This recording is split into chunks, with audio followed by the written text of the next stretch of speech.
माँ बाप की इज्जत बयान करने वाले सोशल मीडिया पर माँ बाप की इज्जत बयान करते हैं, लेकिन घर के अंदर माँ की इज्जत करने को तैयार नहीं, बाप का अदब करने को तैयार नहीं। सोशल मीडिया से बाहर निकलो और जमीनी हकीकत अपनी देखो जरा क्या है। अल्लाह ताला का कुरान पढ़ो, परवरदिगार आलम ने मुख्तलिफ मकामात पर माँ बाप की इज्जतों का ऐलान किया, माँ बाप की अजमत का ऐलान किया।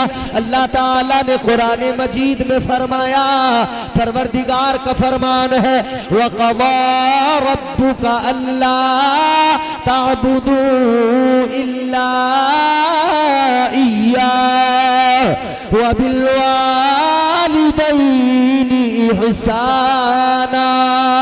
अगले मकाम पे अल्लाह ने फरमाया, वअबुदुल्लाह वला तुशरिकू बिही शैअन व बिल वालिदैनि इहसाना। अगले मकाम पे अल्लाह ने फरमाया, ववस्सैनल इंसाना बिवालिदैहि इहसाना। अल्लाह ताला का कुरान बार बार बता रहा है, माँ बाप के साथ भलाई करो।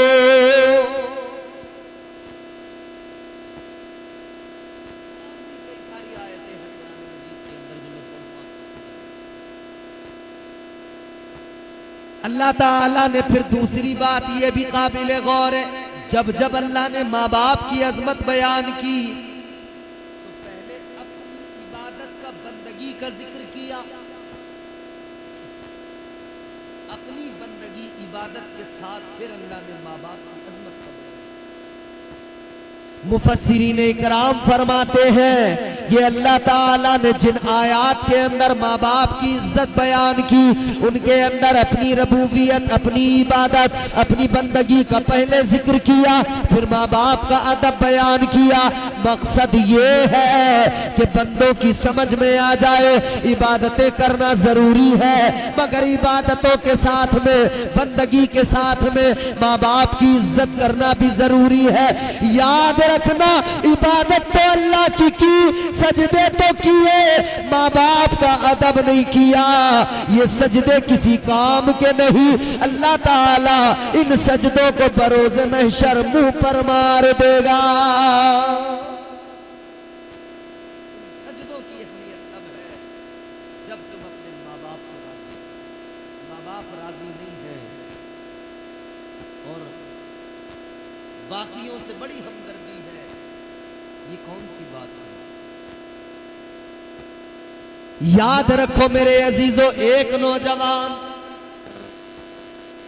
उसके कानों में खबर पहुंची, उसे पता लगा कि अल्लाह का एक महबूब है,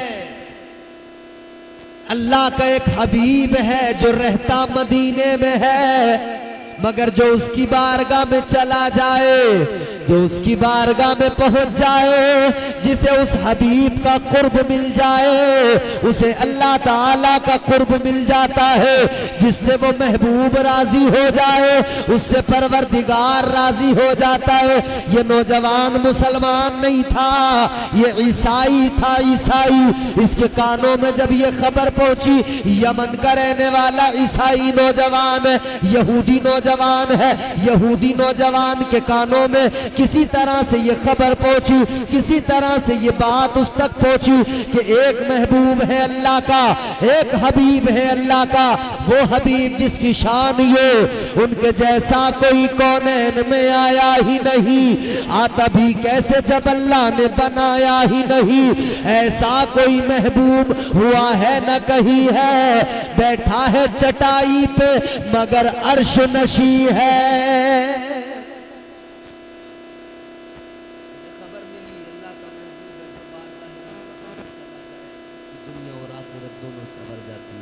जिससे मुस्तफा राजी हो जाए उससे रब राजी हो जाता है, क्योंकि अल्लाह ताला ने कुरान मजीद में फरमा दिया, वलौ अन्नहुम इज़ ज़लमू अनफुसहुम जाऊक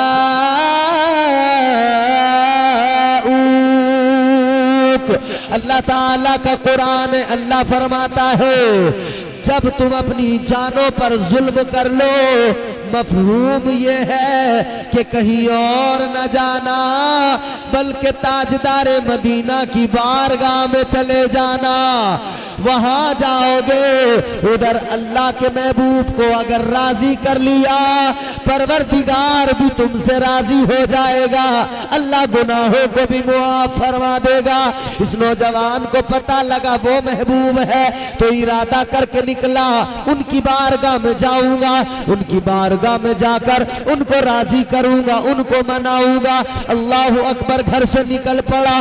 बड़ा मुश्किल सफर था, दुश्वार सफर था, मगर इसने वो दुश्वार सफर किया। चलते चलते कई रोज गुजर गए, दुश्वार सफर करते करते ये आखिरकार पहुंच गया शहर मदीना, आकाए कायनात के शहर मुबारक में पहुंच गया। और फिर मस्जिद नबवी के करीब पहुंचा, आका की बारगाह में हाजिरी दी, ताजदारे मदीना की बारगाह में जाकर कलमा पढ़ लिया, मुसलमान हो गया। आका की बारगाह में इस्लाम की दौलत मिली, ईमान मिल गया।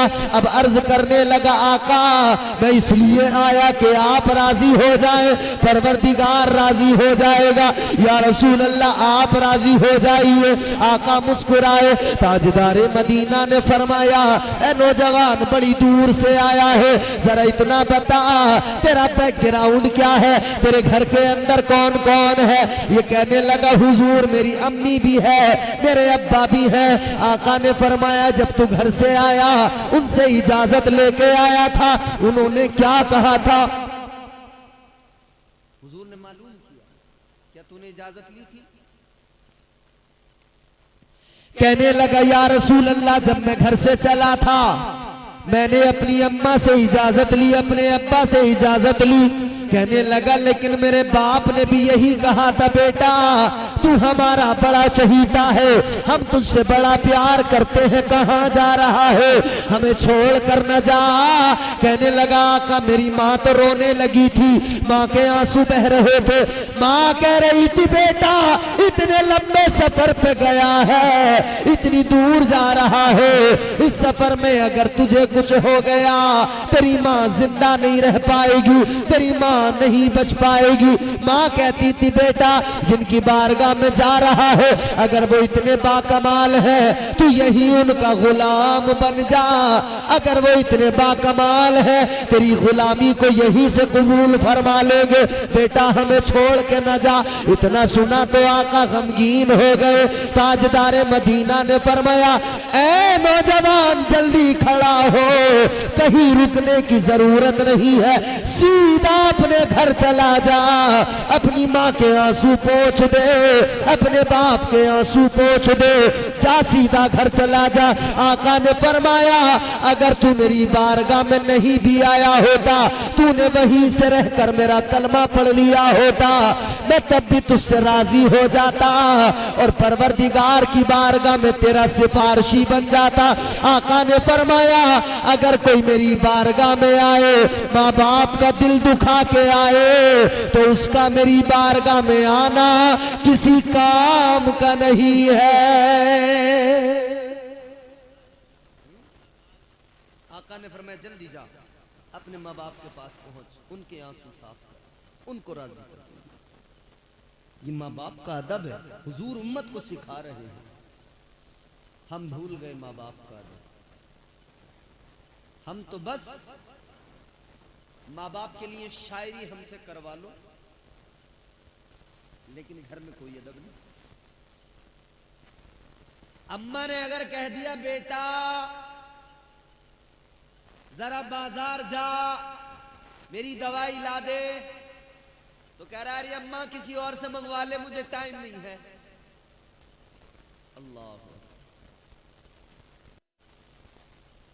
अल्लाह का कुरान कहता है, माँ बाप तो वो हैं। परवरदिगारे आलम ने फरमाया, उफ़्फ़ियू वला तनहरहुमा, फरमाया उफ भी ना कहना माँ बाप को, उफ भी ना कहना, जरा सा भी कुछ नहीं कहना, वो कुछ भी कहे। और हुक्म तो यहाँ तक है कि अगर माँ बाप किसी मामले में गलती पर भी हो और औलाद उस गलत बात को सुनकर सब्र कर ले और माँ बाप का दिल ना दुखाए, अल्लाह ताला जज़ा बड़ी अता फरमाता है। हुक्म तो यहाँ तक है कि माँ बाप की अगर कोई ऐसी बात जो दिल को चुभती हो, तकलीफ भी देती हो, उसको भी बर्दाश्त कर लो, अजर अल्लाह अता फरमाएगा, मगर माँ बाप को राजी रखो। अल्लाह ताला ने फरमा दिया अपने माँ बाप को राजी रखो, उफ भी ना कहो, नाराज ना हो जाए। तो या अल्लाह क्या करे अगर माँ बाप, बहुत सारे लोग शिकायत करते हैं कि हमारे माँ बाप हमें समझते नहीं है या हमारे साथ में उनका सुलूक अच्छा नहीं है। तो अब कोई बंदा अगर दिल में ये बातें रखता हो माँ बाप की तरफ से, तो वो कहेगा या अल्लाह मैं उफ भी ना कहूँ, वो कुछ भी कहते रहे, तो फिर कैसे काम चलेगा, मैं क्या करूँ। अल्लाह ताला के कुरान ने फरमाया तू उफ भी ना कहना, बस कहना तो इतना कहना, अल्लाह की बारगाह में हाथ उठाना और परवरदिगार की बारगाह में अर्ज करना। अल्लाह ताला की बारगाह में कहना वकुल लहुमा वकुर रब्बिरहमुहुमा कमा रब्बयानी सगीरा। अल्लाह की बारगाह में हाथ उठा के कहना, ऐ मेरे मौला, ऐ मेरे परवरदिगार, मेरे माँ बाप पर तू रहम फरमा और ऐसा रहम फरमा जैसा बचपन में इन्होंने मुझ पर रहम किया था। ऐसे अल्लाह की बात। हजरत सुलेमान अलैहिस्सलाम अल्लाह के पैगंबर हैं, जानते हो, सुना है नाम हजरत सुलेमान अलैहिस्सलाम। एक रोज गुजर रहे थे कहीं से, आप जब जाते थे ना, जिन्नात भी आपके साथ, हवा आपके तख्त को उड़ा के लेके चलती है, शहनशाही अल्लाह ने अता फरमाई है। आपका तख्त हवा पे है, जिन्नात साथ है, इंसान साथ है। हजरत सुलेमान अलैहिस्सलाम ने अचानक देखा समंदर के अंदर एक जगह से लहरें उठ रही हैं और नूर निकल रहा है। अजीब सी जब कैफियत देखी, आपने हवा को हुक्म दिया तख्त नीचे रख दे, हवा ने तख्त नीचे रख दिया। अल्लाह के पैगंबर सुलेमान अलैहिस्सलाम तख्त से उतरे, समंदर के किनारे, दरिया के किनारे। आपने जिन्नात के बादशाह को, शहनशाह को हुक्म दिया कि जाओ जाकर देख के आओ ये क्या है समंदर के अंदर। वो गया, गोता लगाया, थोड़ी देर में वापस आया, कहने लगा हुजूर वहां तक जा नहीं सका। कहा क्यों? कहा हुजूर वहां तक जाने की कोशिश की मगर मैं पहुंच नहीं पाया, जा नहीं सका। और मैं तो तू फेल हो गया, जा नहीं सकता। हजरत सुलेमान अलैहिस्सलाम ने अपने साथियों की तरफ नजर डाली, देखा कौन है फिर जो जा सके। तो जब आपने नजर उठाकर अपने साथियों को देखा तो एक ऐसा अल्लाह का बंदा खड़ा था कि नजरों से नजरें मिली, इशारा समझ गया वो कौन था। हजरत सुलेमान की उम्मत का एक वली था, वो हजरत आसिफ बिन बरखिया जो हजरत बिल्कीस का तख्त लेकर आए थे, वही हजरत आसिफ बिन बरखिया। जब आपकी नजर मिली है, नजरों से नजरों का मिलना था, अल्लाह के वली को सारा मामला समझ में आ गया। जिन्नात का बादशाह जहां थक गया, जहां जाने से कासिर है, हजरत सुलेमान की उम्मत के वली ने अर्ज कर दिया हुजूर इजाजत दीजिए, मैं जा सकता हूं। मैं जा सकता हूं। फरमाया तो जाओ। हजरत आसिफ बिन बरखिया समंदर में उतरे, उस जगह पर गए, थोड़ी देर में वापस आए, अर्ज करने लगे अल्लाह के पैगंबर मैंने देखा है समंदर के अंदर ये जो मौजें उठ रही हैं, इन मौजों के दरमियान में एक मोतियों का महल है, सफेद मोतियों का महल है। हजरत सुलेमान अलैहिस्सलाम ने फरमाया क्या तुम इसे निकाल के ला सकते हो? कहा जी ला सकता हूँ। फरमाया जाओ लेकर आओ। फिर आसिफ बिन बरखिया गए, समंदर के अंदर से सफेद मोतियों का वो खूबसूरत बेहतरीन जो महल था उसे निकाल कर लाए, किनारे पे रख दिया। जब किनारे पे रखा तो हजरत सुलेमान अलैहिस्सलाम ने फरमाया खोलो।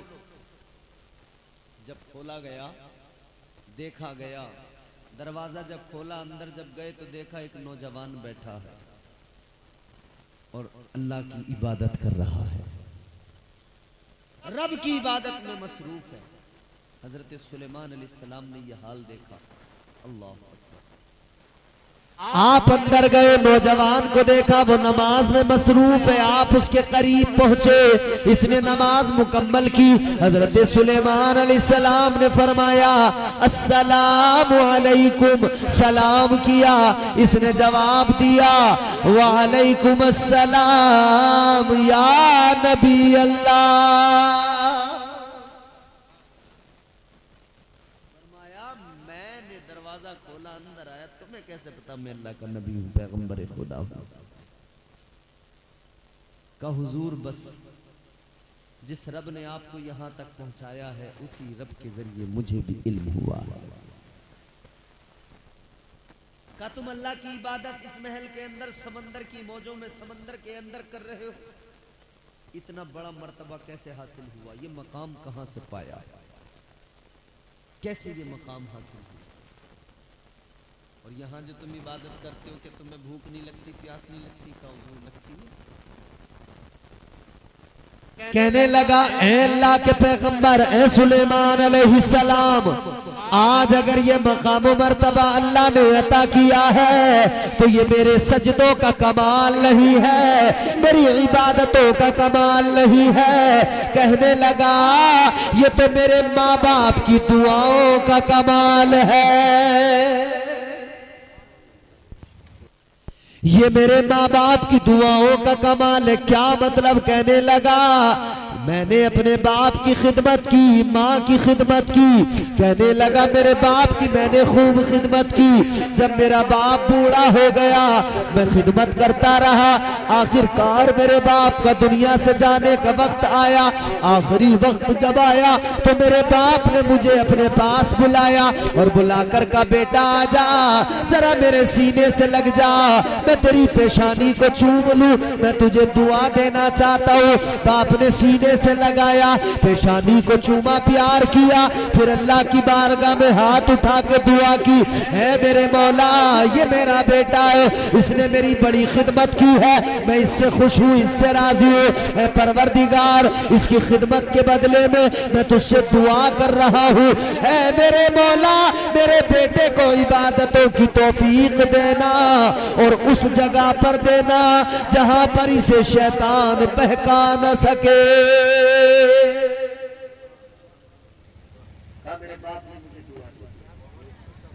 कहा फिर मेरी माँ, मैं उसकी खिदमत करता रहा। आखिरकार माँ का भी वक्त आखिर आया, माँ ने भी मुझे करीब बुलाया। कहा बेटा जरा आजा, सीने से लग जा, तुझे प्यार कर लूं, दुआ दे दूं।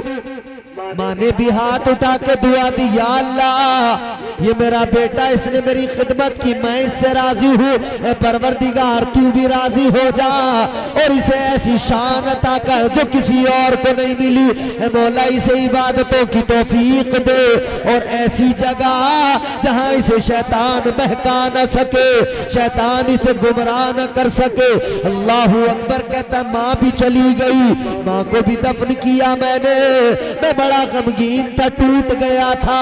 एक दिन मैं समंदर के किनारे पे आया, मैंने समंदर में महल देखा, मेरे सामने रास्ता था, मैं चलता हुआ उस पर अंदर चला गया। इस महल में जैसे ही आया दरवाजा बंद हो गया, मैं समंदर की लहरों के अंदर आ गया।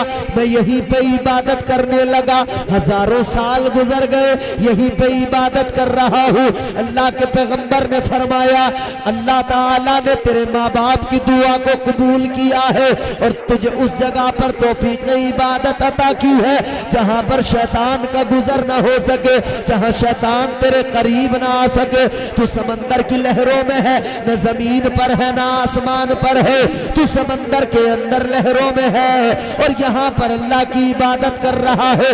हजरत सुलेमान ने फरमाया तुझे भूख नहीं लगती, प्यास नहीं लगती? कहने लगा प्यास भी लगती है, भूख भी लगती है। कहता है जब प्यास लगती है, जब भूख लगती है तो एक बेल यहाँ पर नमूदार होती है, वो बेल बड़ी होती है, उस पर एक फल लग जाता है। कहता है जैसे मैं उस फल को तोड़ता हूँ और जब उस फल को खाता हूँ तो दुनिया की तमाम ग़िज़ाओं का, तमाम की तमाम आला किस्म के तमाम खानों का, पकवान का जायका उस एक फल में परवरदिगार मुझे अता कर देता है। और कहता है जब प्यास लगती है, एक प्याला, एक मशरूब मेरे सामने आ जाता है, मैं जब उसको उठाकर पीता हूँ तो कहता है दूध का जायका उसमें, शहद का शहद की मिठास उसमें, बर्फ की ठंडक उसके अंदर होती है और तमाम मशरूबात जितने भी हैं सबका जायका उस एक मशरूब में परवरदिगार मुझे अता फरमा देता है।